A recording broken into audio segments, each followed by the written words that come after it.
right. Another great week starting off. And we're excited. We got a great guest on today, defensive line coach from West Virginia University, Coach Jackson, which we're really excited to talk to him. Obviously, the season coming up, big time Power Five school, and really looking to talk more to him, not just about West Virginia football, but his background, how he got into coaching, him as a player, all those kind of things, and dive into a little bit of that, Coach. Yeah, Coach, excited. Coach Jackson and I, we've known each other for a good amount of years now. Originally kind of met up just doing kind of what we do, right? We were both at a camp, coaching young guys and linked up and have kind of just stayed in touch. He has an incredible story in terms of how he's gotten to where he's gotten in terms of, being at this school as a graduate assistant and then working his way up through. He's been with some great people. He's made some great moves. He's been at great levels. And now, he's the D-line coach at West Virginia. And he's in a pretty powerful position. We're talking about a big time program. And overall, just a good guy in general, has always been there for questions or ask or, anything that I ever needed. So looking forward to it. I think he's going to add some light, again, another perspective that, our audience can get looking at certain things from, through different eyes each time we have somebody else on here. So looking forward to it. Cool. Coach, just real quick, you do have a little bit of an echo. So just when he speaks or anyone speaks, I will mute as we. Yeah, absolutely. Perfect. Great. Let's bring Coach on. Coach, welcome. Thank you, guys. Appreciate you guys having me on. We're excited to have you on, and Coach gave you a great intro, and we really wanted to dive into, really your background as a player, how you got into coaching, because so many people want to know, they want to be where you are, and they want to learn how to get on that path. So talk a little bit about your background as a player, and then how you became a coach, and to where you are now. Awesome. Yeah, so I played Division II ball at CW Post when they were still, before the LIU merger and all that good stuff. Played there for 5 years for Coach Brian Collins, who just recently passed away. Who was going to be the DC at Stony Brook. Great guy. Gave me a chance. I broke my leg coming out of high school my senior year, and I had some Power 5 aspirations. Really kind of signing day had passed and really had nothing going on, and Coach Collins gave me a scholarship there at Post. Played defensive line there for him. He was, he's really a D-line coach at the time. Had some good position coaches there. Thought I was going to be a high school teacher, leaving college in about 2011. And the world in the teaching realm was kind of, no one was retiring. There weren't many teaching jobs open. So Coach Collins said, "Hey, why don't you come back and kind of be like a GA and get into coaching and start working with the defensive line and stuff." And I was like, when I was done playing, I really had no want to be a part of the game in the coaching aspect. I really wanted to be like a phys ed teacher and really just kind of just live my life away from football and discover new things.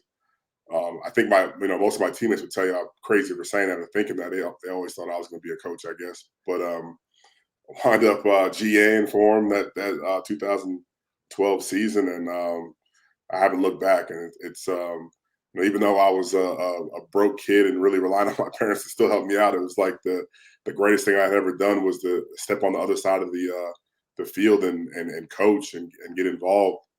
And from there, I thought I was going to probably just be like the next D-line coach at LIU and stay there forever. And Coach Collins kind of kicked me out the door and kicked me down the road down 495, down to Stony Brook to work for Chuck Priori. And I thought that was the greatest thing ever.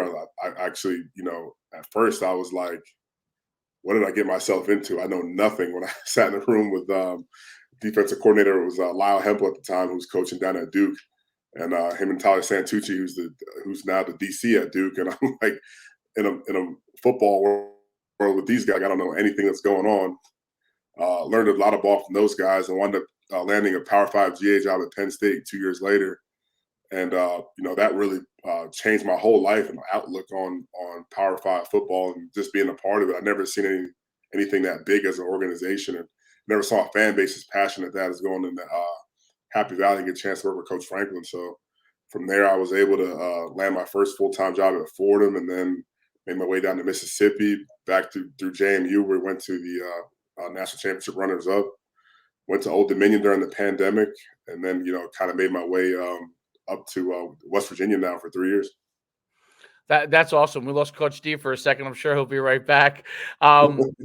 What's so interesting, and especially about your path, right? And I guess you hear this quite often, right? There's other guys that dive into coaching and they know that like that's what they want to be, or then there are other guys like yourself that kind of ended up going into that route and then realize, wow, this is where I belong, right? Mhm. And it's amazing what you've done. Your road in moving to different places, you know what I mean? What are some of the things that you learned as far as multiple different coaching staffs? I know I'm familiar with Coach Priori. He's done a great job at Stony Brook. He's a staple there for many years. What are the different things that you've learned along the way, taking each different step in coaching? I think there's, obviously there's 100 ways to skin a cat. So I worked for Coach Priori, Coach Collins, Kurt Signetti, very old school guys. Very much about the old school ways, being tough, being physical. Then I got a chance to work for a guy like James Franklin, who's a forward thinker, Joe Moorhead, who's a forward thinker, Neil Brown is a forward thinker, and it all works. They've all had success, and there's a million ways to do it, and you can learn something from each one of those pieces. So I think that was the most eye-opening thing. It was how unique every different program is. Well, so that's interesting. I know Moorhead pretty well. The styles between like a Moorhead and Signetti, or Priori, right? And now with Neil Brown, who's Moorhead and Neil Brown philosophically, I guess, are more aligned, and then Signetti and Priori might be like more aligned in their style of coaching. Tell me some of the things that you learn in those differences, and like some of the things you can grab, because that's interesting, because I think you need both, right? You need some of the old school stuff as you're coming up, right? Some of those principles, and then you need some of the new way stuff. What are some of the things that you learned from the different types of styles of coaching? Number one is like all those guys, as different as they were, all preached being able to run the football and able to defend the run. They all preached toughness in their different ways, and they all got to the best out of the players in different ways. And I think that one of the most unique things I've learned is that I have a room with 18 guys, and they're all different. They're all motivated, different, all come from different places.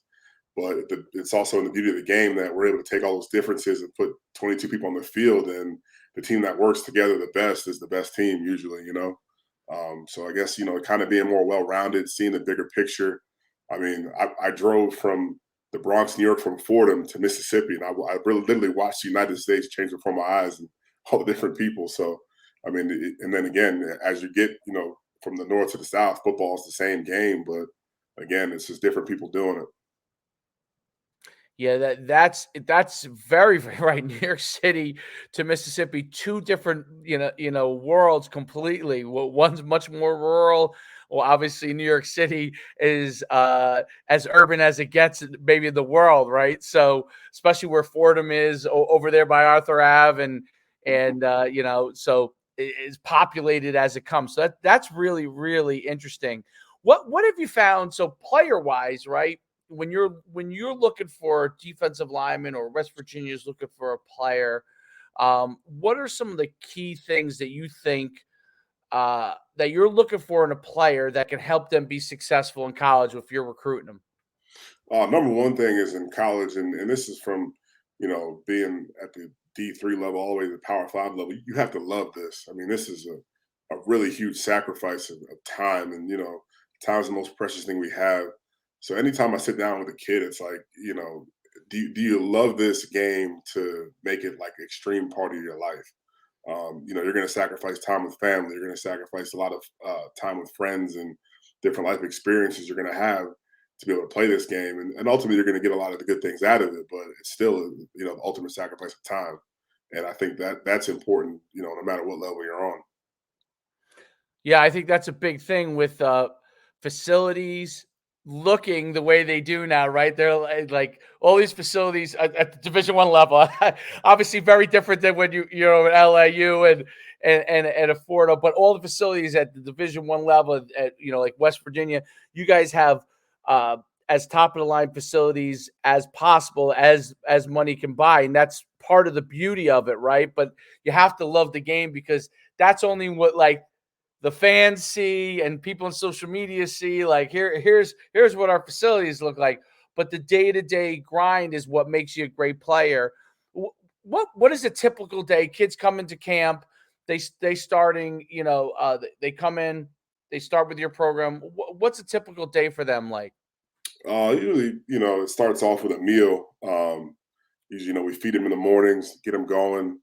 Some sort of recovery or treatment, some sort of body maintenance with the athletic training staff or the strength staff.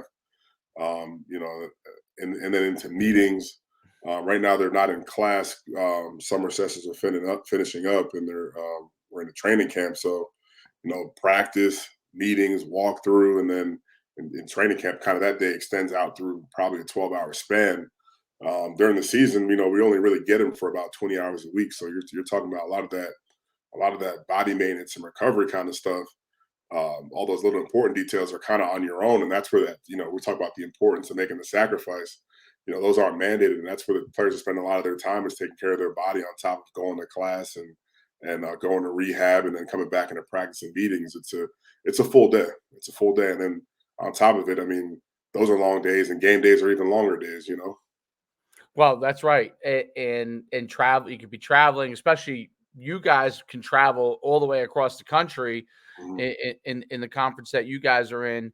And that's a unique aspect. There's a beauty to that, but obviously also could be a tiring aspect. You really have to plan from that standpoint. Neil Brown's really trying to build a specific culture there. What do you think what's the culture at West Virginia? What is kind of the mantra there? And how do you go about building the culture in your program? Obviously, just take it down to the basics. Even before Coach Brown took the program over, West Virginia as a state is a very prideful, hardworking state. The first thing you think of is all the mountains here and the coal mining. So it's a tradition of toughness for sure, especially physically and mentally. But we're developmental. We try to develop the whole person here. So you're going to get your doctorate in football. You're going to be an expert in football and techniques and your scheme and your position. But I think Coach Brown's one of the best in the country at allowing guys to develop and grow in life out of football, whether it's doing charity work at the Children's Hospital, which we share a parking lot with on game day, or our fifth quarter program where guys learn how to build resumes, networking, um, all those self-enrichment things that you kind of get lost in football. We're still dealing with human beings as big and fast and strong as these guys are. When they play their 4 years, we want to have them in a good position to be successful through life. So, we try to do the whole person development thing here for sure. That's great. Yeah. And I'll tell you, the overall development of the player, especially it's got to be a tough thing because obviously transfer portal is something that is a big deal now. Trying to keep all the players in sync with your culture where you may have new guys coming in, you may have some guys going out. That can always be well, it's more difficult than it was 20 years ago because of that aspect of it. For sure. How do you guys specifically how do you build relationships with the players? And you can go to you personally, all right, because you're working with the defensive lineman. How do you build those relationships with the guys so those guys understand, where you're coming from, what you expect from them, and that everybody's on the same page, just so that no one has any surprises or anything. They know what's going on. I try to lower myself. I try to put myself on a pedestal because I'm a coach. I try to, I know that was the thing to do, and probably a little bit unique this way, but I try to let these guys into my personal life a little bit. The great relationship with my wife. They come over to my house a lot. We do a lot of meals together. Spending time around food, I think is crucial. I mean, we're from the Northeast, so we all like to eat, go out to eat and stuff like that. But no, having those casual conversations and understanding where a kid comes from, what motivates them in a short period of time is definitely crucial. And it's also a little bit of a sacrifice too, because we know as coaches that um, us being good at development and taking care of kids doesn't show up on whether we're a good coach or not. So it's one of those things that it doesn't equal wins and losses, but we know deep down it's the right thing to do. And it's the reason why I got into coaching, is to be around people. The coaches in my life were some of the best people, and the only reason why I'm sitting here today, as a successful part of society. So I still love that part of it, no matter what. Yeah, that was always my favorite. I played at UConn, and my head coach was Skip Holtz, and my linebacker coach was Vernon Hargraves, whose son's Vernon Hargraves the third. Yes. And I remember it's funny because I remember going to Vernon Hargraves' house when he was my linebacker coach at UConn, and we went there, and Vernon Hargraves III, who played it might still be in the NFL, but played many years in the NFL. He was a little baby, and I remember them pushing him back and forth in this little rocket thing. And it's amazing to me, like, to see him in the NFL, because I remember him when he was a little tiny baby, a little guy. So those things are so special. I remember, man, playing pool down in Skip Holtz's basement, and with all the other guys, and his wife bringing out food, and those are the things that you remember. Like, you remember the games, but you remember those things as well, and those stick with you. Those are relationships that stay with you forever, and it's worked that way for me. I'm sure it works the same way with your players. And that's Dave, Yeah. that's some of the stuff, like, just to jump on that, that's one of the things that we've really started to see, even from our side of the game, right, is the personal relationships that you develop, and that type of stuff, when your players look at you as not just somebody who's telling them what to do, or not somebody who's just bossing them around, and it's not strictly that work relationship. When you can allow them to kind of see into your real life and why do you tick, right, and then kind of make it more personal, I think your players now will just play harder for you. I just really think that's what I've seen, at least, and I'm sure it's the same for you, Jax. Yeah, I totally agree. They have to feel the bond, no matter if they can go in the portal or whatever it is. They're still dealing with human beings at the end of the day.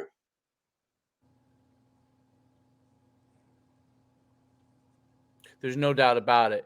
It's individuals. You're tailoring everything individually, not just obviously what the overall program needs to get done, but you're obviously tailoring individually so they can get the most out of them, maximizing, like, the players' development.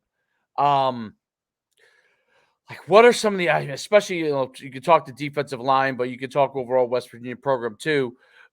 Like, what do you guys, or what do you do specifically to really maximize the player development? You talked about obviously getting to know them, but their performance on the field, and their performance off the field academically. What are some of the things that you put into place from that standpoint? I try to build goals. Um, Everybody wants to win the football game, but people have their own personal accolades and goals. And I think you have to align the team goals and the player goals, and even my personal goals. It's really a triangle, I say to my guys. So I always tell my guys, like, look, I want to be the best defensive line coach in the country. I want to win the national championship, and I want to win the Big 12. You guys want to be all conference and be drafted as high as you possibly can, right? Well, to me, that's you guys sacking the quarterback and TFLs. Well, we all want the same thing, right? Like, so how do we put those things all together? Well, hey, look, there's scheme on one hand, there's doing your job on the other hand, and there's me putting you in position to win, and you taking care of your body, and then you doing the best thing for the team. All those things, we can match them all up so they're all cohesive. We're all going the same direction. And then if you match up goals and you're working towards goals, like, no one's ever astray. Like, my best pass rusher wants to sack the quarterback, wants to be all conference. Well, we need him to do that too. So it's my job to put him in position, his job to execute, and then we'll have a good defense, then we'll have a better team. So you just got to keep everything out in front. And I always believe in showing cards. Hey, man, like, this is the matchup for you this week, or this is how many snaps I think you're going to play. And, if you play well, we'll go from there. And, you'll play more. But, or, hey, guys, this is what I'm thinking this game. What are you guys thinking about matchups? Keeping them involved in the conversation, for sure. Do you have like specific like key principles or teaching like real tactics that you have that you want them to understand? So like not just in the drills phase, but when they're watching film, right? A defensive line, it's not just scheme, but you're right. It's individual person you might be going against that week. What are some of the like kind of tools that you like to have them in their toolbox when they're starting to look at these things? I always want them to feel like I want them to max out.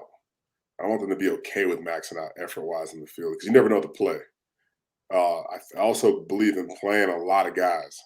Number one is you're not going to be if you think the guy behind you's as good as you or better than you, you'll play harder, right? Because of competition. You also will feel comfortable being able to take a break because you don't think that I need to be the guy all the time, right? And I think there's only one way to learn defensive line is to actually go out there and play it. Like you really can't be in shorts and t-shirt and do a bunch of sweet drills and it necessarily show up. So that's number one. And number two is I like to teach guys, the old saying, teach guys how to fish, right? To be able to eat forever. So when I'm game planning or when I'm breaking down an opponent, I want them to see it from a whole perspective on how they could be effective as coaches. Well, coach, I like this. Why? Because of this, or this can help us.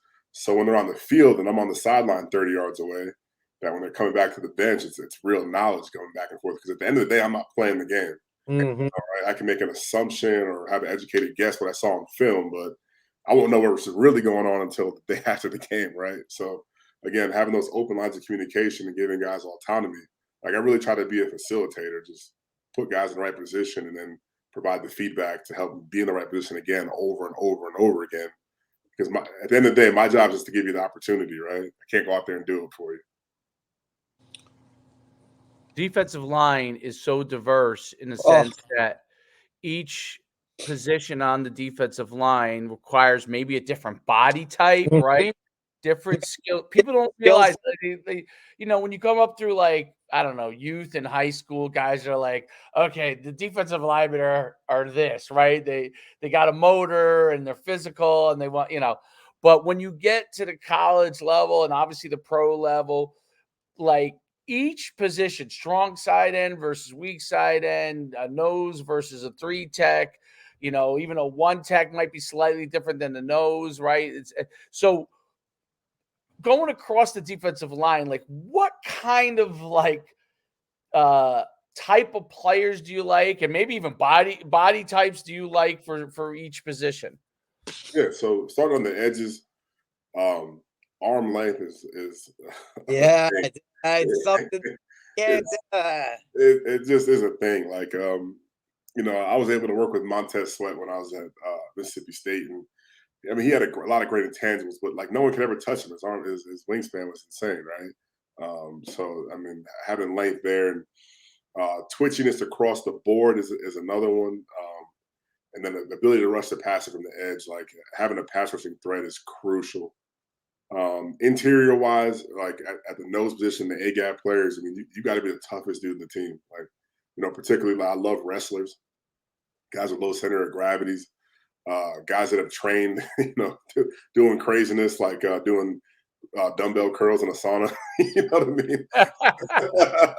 Listen, we all know that you play in that interior, you got to be a different type of dude, right? And you look at some of the greats that have done it. I mean, like, you think Vince Wilfork was the everyday average run of the mill type of dude? Like, look at that guy in the locker room, right? And then it translates to the field. Like, you got to be a certain type of dude when you're trying to do those things. No doubt, and definitely like just flat out having a screw loose, is a great intangible. Now, one I can reel you back in where you're not going to, break up a bar on, High Street, but but definitely having a screw loose is crucial. Then, 3 technique types, 4 eyes, body type wise, those are the versatile guys that might be a little bit longer and leaner, but they also could carry a decent weight and still move. So, your prototypical power forwards, those type of guys, maybe not have the lowest center of gravity, but just freak athletes, guys that probably, for no reason can pick up a tennis racket and survive athletically. Other types. And then again, diversifying those positions at end where you have some bigger guys. But again, like twitch and arm length are crucial. Yeah.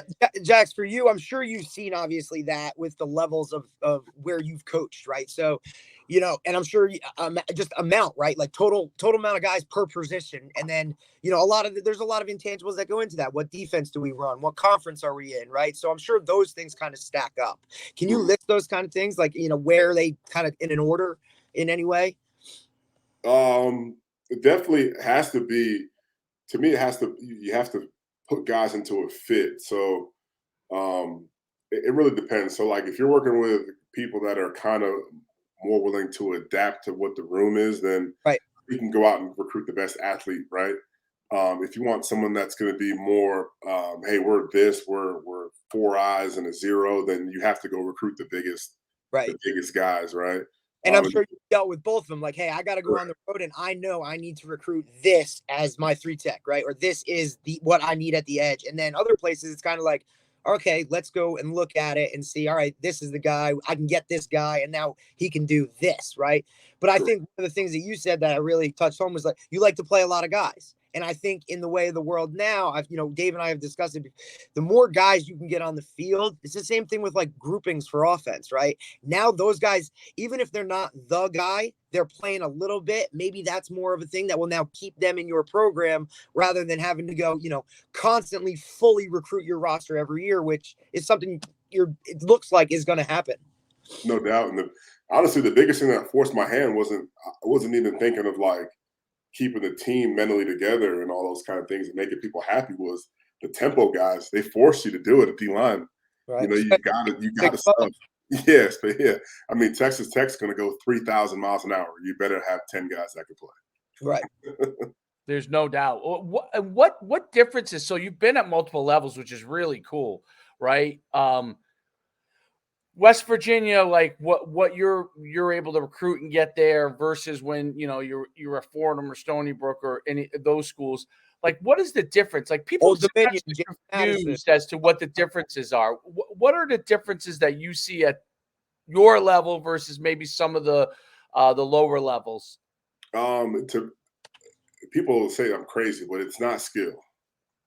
It's the combination of size and speed is the thing. So let me give you an example. Chase Edmonds at Fordham. Yep. Was drafted, played running back. Unbelievably skilled. But he didn't really stand out any different than the FCS guys, right? Saquon Barkley, unbelievably skilled, but yeah, you had him too. I always forget the dudes that you've coached, bro. Like you've coached some names and been around some names that it's like, whoa. Saquon Barkley's thighs were the same size as the D-line and the O-line. and he was really fast. And we also the videos of him hang cleaning, right? Like he was just unbelievable there. But I mean, there have been a ton of good running backs. I mean, there's a ton of good running backs in the state of Pennsylvania that come from Bloomsburg, right?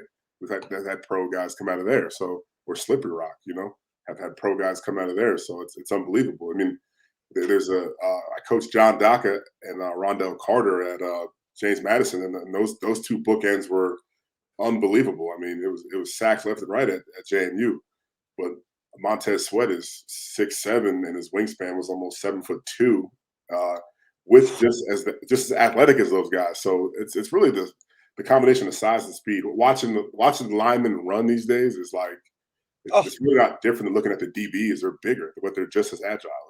It's amazing. It's mind blowing. The defensive linemen, especially the ends, you're right. Like they're the guys who played basketball in the old days. Right. Like they played power forward down the court. Miles Garrett in the All-Star weekend playing basketball. Right. Yeah, windmill, Duncan, hooping all over the place. Right. It's incredible. It really is incredible what these guys can do. How does like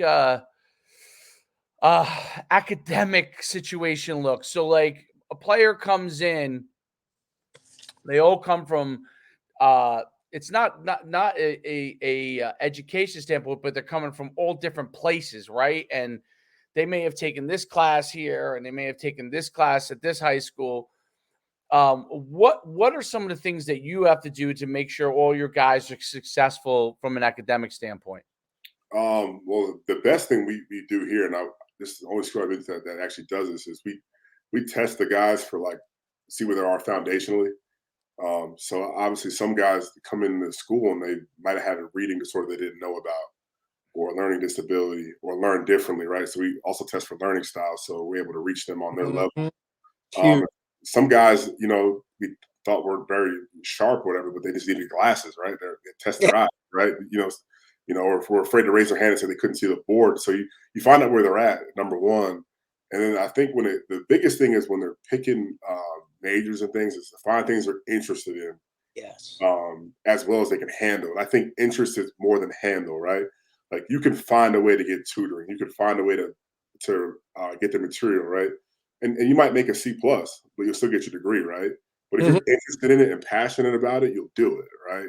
You Yeah. know, I've had the guy that wanted to be the doctor that didn't like science. He's like, dude, are you really It's like, hey, bro, interested? I don't know if this is gonna work out for you, bro. Right. Like, Or the dude that wanted engineering but hates math, and honestly, it's funny, but I had some guys that say I want to do mechanical engineering, thinking they're going to be a mechanic, right?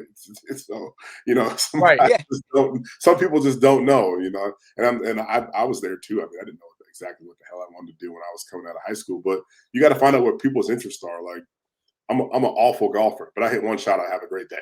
You know what I mean? So it keeps me interested for sure. But I also think that's something that, like you said, when now you're recruiting, yeah, you're recruiting the best players, you're recruiting athletes, you're recruiting all this stuff, dude. But you're also recruiting people that, like you said, you're going to bring into your house. They're going to meet your wife, right? And that's where those conversations can start to happen. Hey, man, what do you like? Like, when you daydream, what do you think about? Like, let's find a way to fit that into, this aspect of it. And then when you start to break down those walls with your players, you know, now they feel comfortable enough with you to be, hey, coach, I really couldn't see the board for the last 3 years. Like, well, hey, man, let's get your eyes checked. Or, coach, I like when we talk about this. Like, now you can fit those guys into and kind of help them out. And they look at you not only as the guy that's, telling them, like, let's go, we got to push, they look at you as a person. And I think that helps them, academically as well.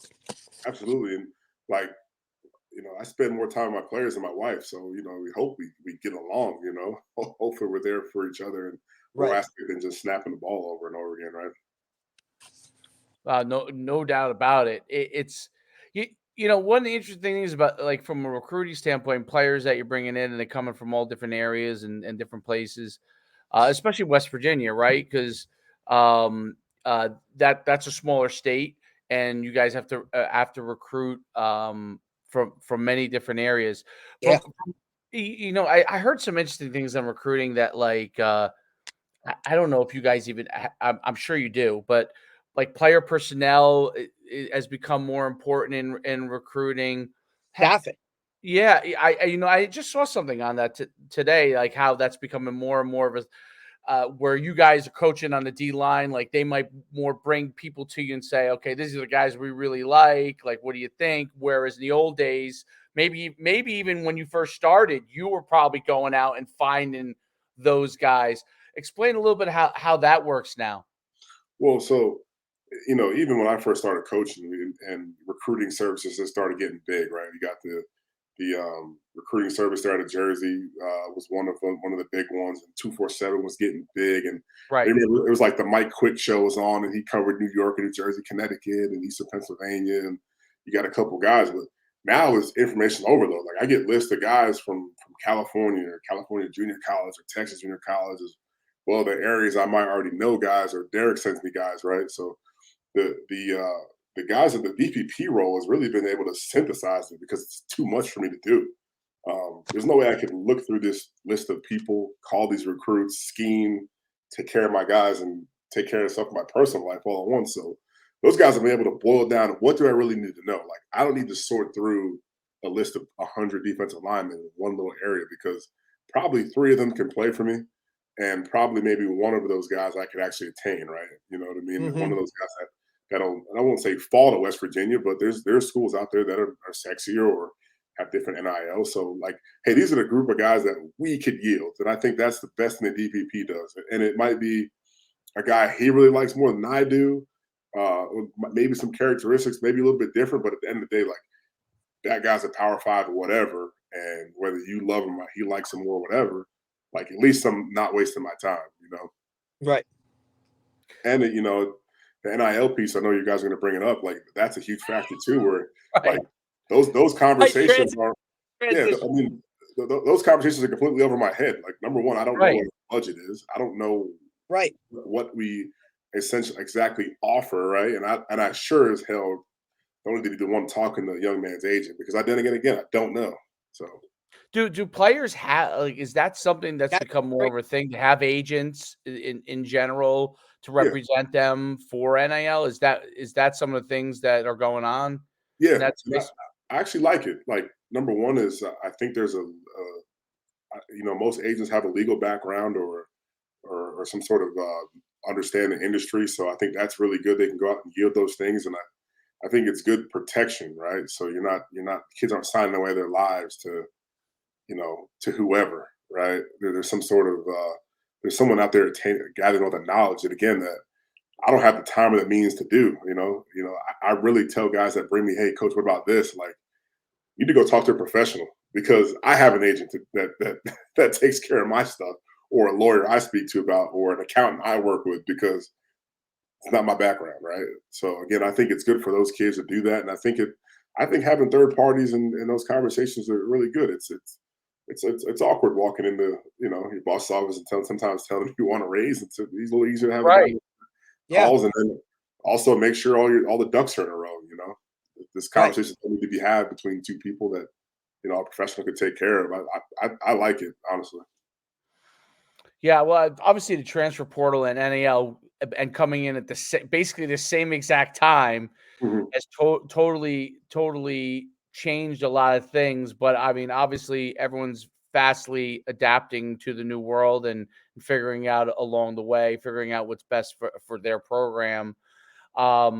Is as you guys go forward and with respect to those things, how do you as a coach, I don't know, advise your own players when they have a question or I'm talking about players that are already with you, right? Mhm. Like How do you you manage know, your room? right, manage that room. If somebody either I don't know feels maybe they're looking for something per se or playing time. What are some of the things that you have to do personally to be able to manage that room? Number one is I don't put a box on playing time, and I don't make promises. Like I really truly believe the best guys play. Um, the best guys get snaps, whether it's walk on, scholarship, big deal or not. Like I won't stay employed at the best if these guys don't produce, right? So, and I think number one is making what you're looking for production wise and all that stuff. Put it out there, right? Don't keep any secrets. So if so and so has starts the game 20 snaps and 15 minuses and busted on 4 plays, like that person needs to know it and the rest of the guys need to know it. And then I think it keeps me myself accountable where coach, you're playing a guy that messed up 10 times. And everybody knows it, right? So there's no secrets. And I also like to have open conversations, right? And I don't want your dad to call me and tell me he thinks you should play more. Like, let's me and you have a conversation because sometimes dad doesn't know that you can't get in do the plays right at practice or vice versa, Mhm. or you miss 10 classes. So, that's also a big piece in having a thing where we can sit down and talk to each other. And then if guys are looking for NIL and those kind of things, like I don't think it's wrong. I don't want to find out a kid's going to enter the portal or do it after it happens, right? Like say, Mhm. hey, come in and say, hey, coach, like, you know, this is what I want. This is what I'm looking for. What's the deal? And let's work on it, right? Let's have a real grown man conversation. Sometimes it's like, hey, man, like you want more money, but did you make any plays? Right. Right. What have you done to earn that? Correct. And then when you do get that deal or you do get the taken care of, like you gotta produce now, You're right? like, now you got to do it again and And then again, again and and again, again. You have to do right? it more and more and more. And now that's the baseline. That's what's expected. So you've just taken that, level of your play and raised it, but now you have to continue that level of play and continue to play at that level in order to continue to get what you want. But I think NIL is great. I think the portal's a necessary tool. I mean, um, I didn't want to transfer when I was in college, but I think I played for the same coaches my whole career too, Mhm. which is I bounced around myself as a coach, so I understand Yeah. have to look at things. My biggest gripe with the thing is the tampering piece, using the NIL to force guys off other guys' rosters. Right. It's Or happened. let me just pay you so you don't go somewhere, right? Like Correct. you Correct. I'll give you an NIL deal to come to me, knowing that guy, you're never really going to play that guy. He's never going to have a role, just to keep him from being on the opposing sideline. Yeah. Correct. And it's added another level to recruiting, which I don't love. I don't like the tampering game, and also the feeling in December or late May having to scramble to go look for more players when that used to be a time of going to just recruit high school guys. It's just it's tough. It's tough, but the tampering piece and the using the NIL as a bait is the really only part that I hate. Can they ever police it? I don't know, but that's really the only thing that's come out of it that I really dislike. A guy that wants to go play somewhere else, like, time is precious. You only get 4 or 5 years to do this, so go somewhere you're going to be happy by all means. But I think we've made it bad for each other as coaches, not necessarily the players. To be honest with you. Well, that makes a ton of sense. I think eventually over time there'll be some things put in there to more, at least curb some level of tampering. Because right. The last thing anybody wants is you're coaching the guy and someone's called him up as he made 3 sacks the last game and says, "Hey, come over here," right? And I'll give you Right. this. That's the thing that I think everybody agrees. Well, at least in the first step, that has to be somewhat No some doubt. level of either, I don't know if the word is control or regulation, but whatever it is has to be put in place in order to figure out to eliminate that tampering aspect of it. I have two I think are good questions left, and we'll let you go because I could talk to you all day.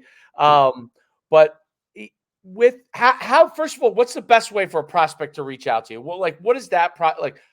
I'm a defensive line prospect. I'm interested in West Virginia. I think I'm a player. How do I go through that process with Coach Jackson? Number one is that I think you go through the social media channels, which I know I'm notoriously getting backdated on followers and DMs, and then I enjoy, me personally, I enjoy talking to high school coaches and even handlers. They don't. It's a really good process for the most part. Like, have an adult reach out that knows me as well. I think number one, it helps kind of deviate some of the guys that quite frankly can't play for me, and it's just impossible to get back to everybody. But like, I know if Derek texts me a huddle link, like, the guy is a Division I player, and I might not love their game, but I know the kid can play, right? So, and it's coming from a credible source, like someone I trust, someone I've worked with before. So using a high school coach is crucial, I think. And then, I think for guys, like, if you like places you think you're playing, like, go visit those places as a sophomore and a junior when you're Right. doing your decisions. Go check places out. Started so much earlier. Like, you have that time now. Go and that's one of the things that I think is so important. Is like, you got to go and you got to see it, and you got to. I think talking to the players on the team, right? Like, stuff like that, right? That's crucial. Yes. And then some guys, some of the high profile guys get texts from their agents. So, so it's right. You're dealing with third parties. Hey, are you Yeah. the agent? What are you? Like you said, you're a handler, but like, which handler are you? These guys don't just have one now. I mean, you're talking about high school guys that they're making more money than any of us are. Like. But I'm old school. I'm old school in that sense. Like, have your high school coach reach out, like, and because I'm definitely gonna have some questions. And Of course, most times tape speaks for itself as far as a player. But if you're a headache, if you're late for school a lot, like, those are things I'm gonna have to deal with as a position coach. Right. Coach Brown's and not those gonna be are happy. things handler probably aren't mentioning, right? But a high school coach is still going to let you know, like, hey, this guy is kind of whatever. So this is what you're getting. Now, look, you may say, okay, whatever, don't worry about it. We'll take care of it when he gets to us, right? But at least that knowledge.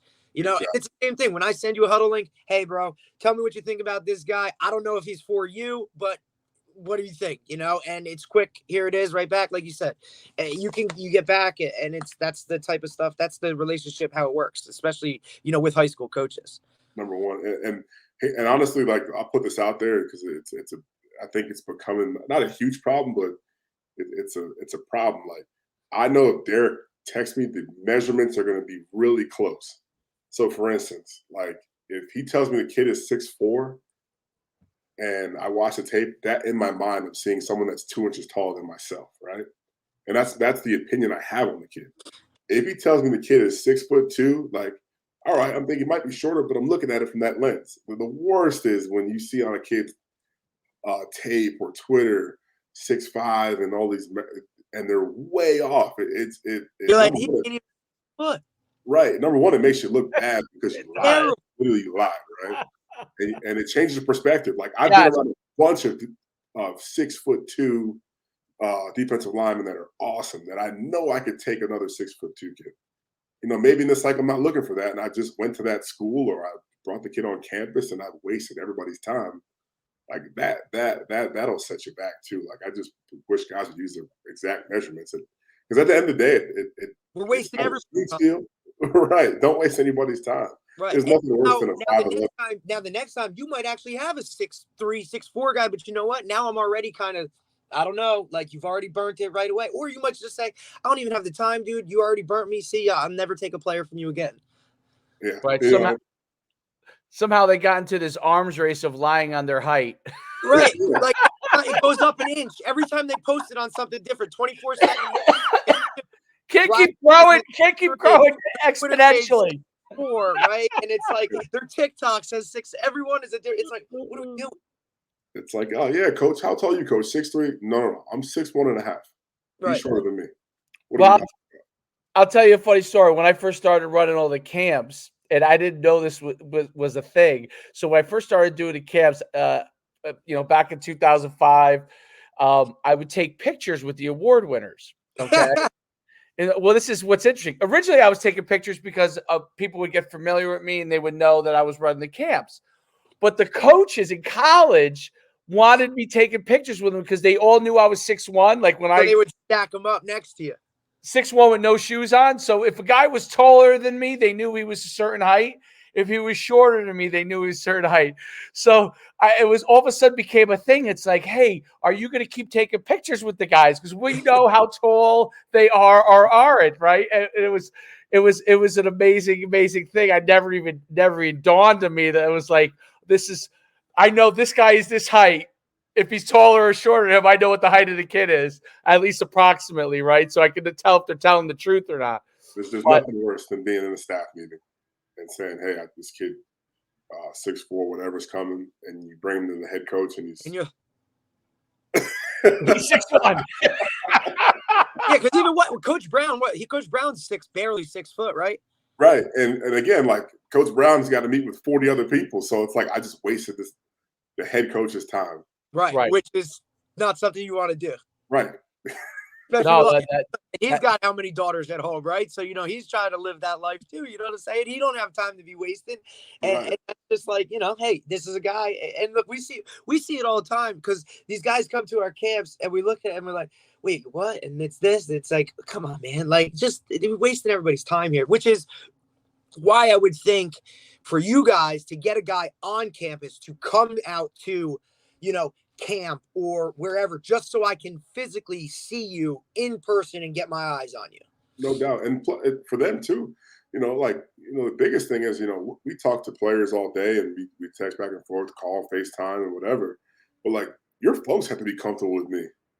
Like you have to like campus. You're going to live here for 4 or 5 years. Like you have to. Listen, man, you're coming from Florida. This is West Virginia, dude. Yes. Yes, it might snow. There's some hills. It's important. Or you might, I've had players that have, most people are surprised by our facility, because we redone everything and whatever. But I have people come and say, Coach, everything is great, but I just realized how far this was. Like, I'd rather know that before signing day, Right. You're like, hey, you had to take, a plane to get here, dude. And then, hey, you just drove 6 hours, like, you know what I'm saying? Or like, hey, you had to hop in a car. Like, this isn't going to be like, hey, I'm going home on the every weekend, right? Like, you're going to be here for a while. And you can, and look, and in your different stops, I'm sure you've seen different types of kids or, just your programs, where they recruited from, whether it be West Virginia, where you're in kind of a national, right? Like you're recruiting kind of all over the place, like to a place like, Old Dominion, where it was like, hey, we just became a Division I program and we're trying to figure out what it is. So I'm sure those intangibles all go into it. No doubt. I mean, I thought when I got further south that it was just going to be warm weather coming. I had kids say, "Coach, it's too damn hot down there." So you never know, right? It's an inexact science recruiting. Right. Oh, there's no doubt. No, I remember when I was at UConn, we would get a lot of guys from Florida, and as soon as everything was fine in the fall, as soon as it got to the winter, I remember guys like literally didn't even tell coaches they were at the airport going home. They were like, I can't do this, and we'd be sending players to go chase them down at the airport, come grab them back, because that's you have to know. Guys have to understand what's actually going to go on from a weather standpoint too. I love how your career you continually to grow. You've been at West Virginia for the past 3 years. You've seen different levels. You've seen different coaches that you've worked with. Guys who are aspiring to one day be a coach at the college level, at the highest level like you are. What are some pieces of advice that you would give them? Number one is don't be afraid to be broke. Oh, baby.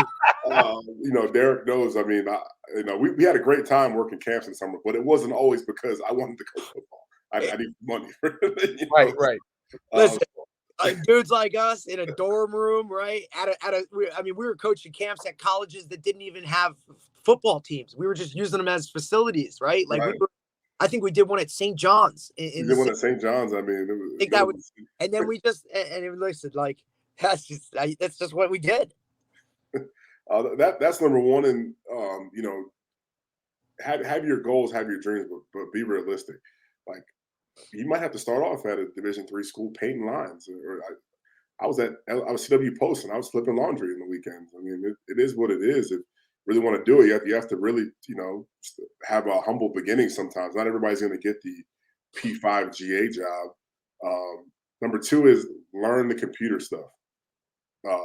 Visio, PowerPoint, Microsoft, the whole Microsoft Office deal. Learn that stuff, and go places. Pull up on practice, whether it's high school, college, junior college. You can learn something. Our defensive coordinator came from Mississippi junior colleges. Our co-DC came out of NAIA. I have a Division II background. Our O-line coach, Matt Moore, came from high school. Our quarterback coach came from high school. No one's path is the exact same, but I'll tell you guys, I'll tell them this to everybody that wants to listen, like those guys all worked, developed, and grew and did the bare minimum and crappy things that you don't want to do or you don't see on TV to grow in the profession. Mm-hmm. And you have to be humble and learn. And whether it's volunteering on the weekends or whatever it may be, maybe you're running the scout team, like, you got to have thick skin and all those kind of things. And it's humble beginnings. You're not going to go from and a typical guy. You're not going to go from holding a clipboard to being the head coach. Right. All those guys are working. You went from Division II, then you were at like Stony Brook, and I think, if I'm not mistaken, you were actually like a position coach at Stony Brook, and then took a step back to go be a GA at Penn State, right? And then, correct. Listen, and that's like.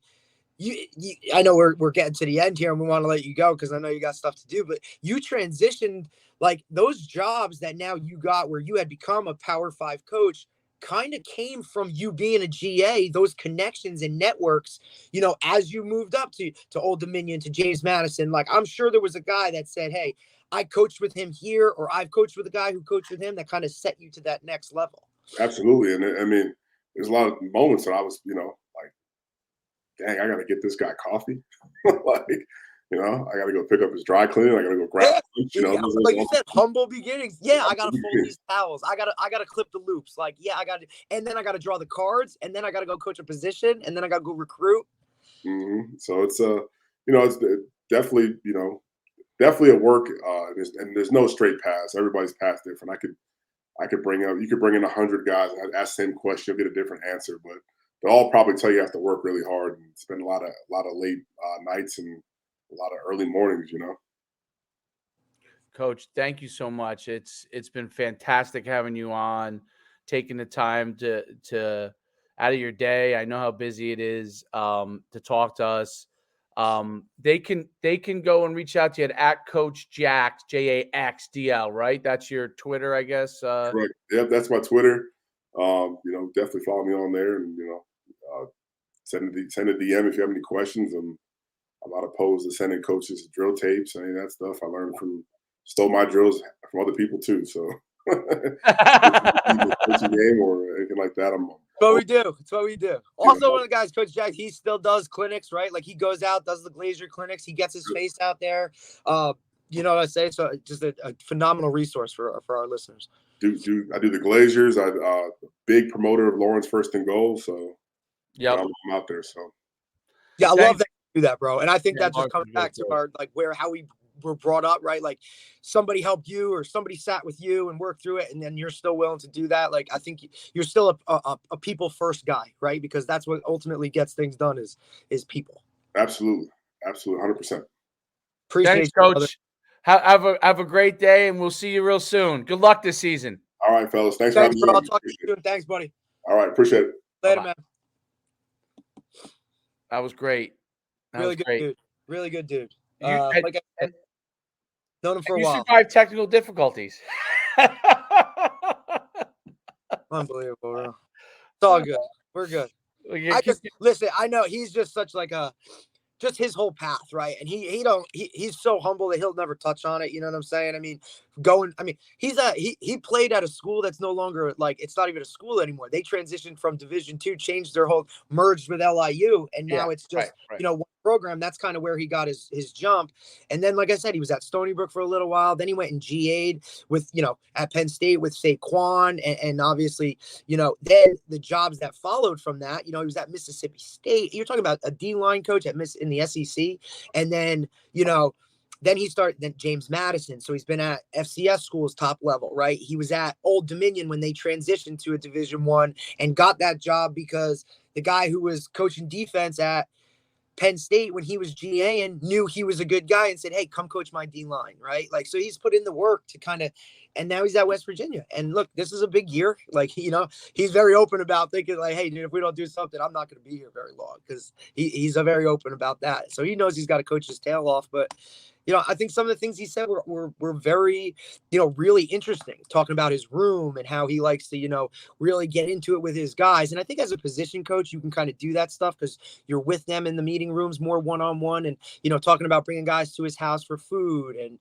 you know, hanging with his wife and all those kind of things. I think are a little different than what most people think Power 5 coaches are about. Oh yeah, I agree with that 100%. That was an excellent conversation. We'll close it out, and you know, phenomenal to having a college coach on. Anytime we could do that, there's nothing better than that. Being able to hear what he has to say, what they're dealing with, and that whole perspective from that standpoint. So we'll let you go until next time. We'll hit the podcast. I feel like me and you are frozen for some reason. I don't know if you are. I'm good. You're good. Hit the outro. We're good. We're good. I'm trying to hit the out. I'm trying. Well, listen. Hey, look. Nobody said that. Like, you know, like, we may put the good information out there, but we don't have this other, like, you know, the podcasting aspect ain't really us.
We'll hit the outro here. It was a great podcast. We lost Coach Dave. We lost, but it was a great podcast. Great having Coach on. He really shed a lot of light into a lot of great things from a football standpoint. We'll see you real soon.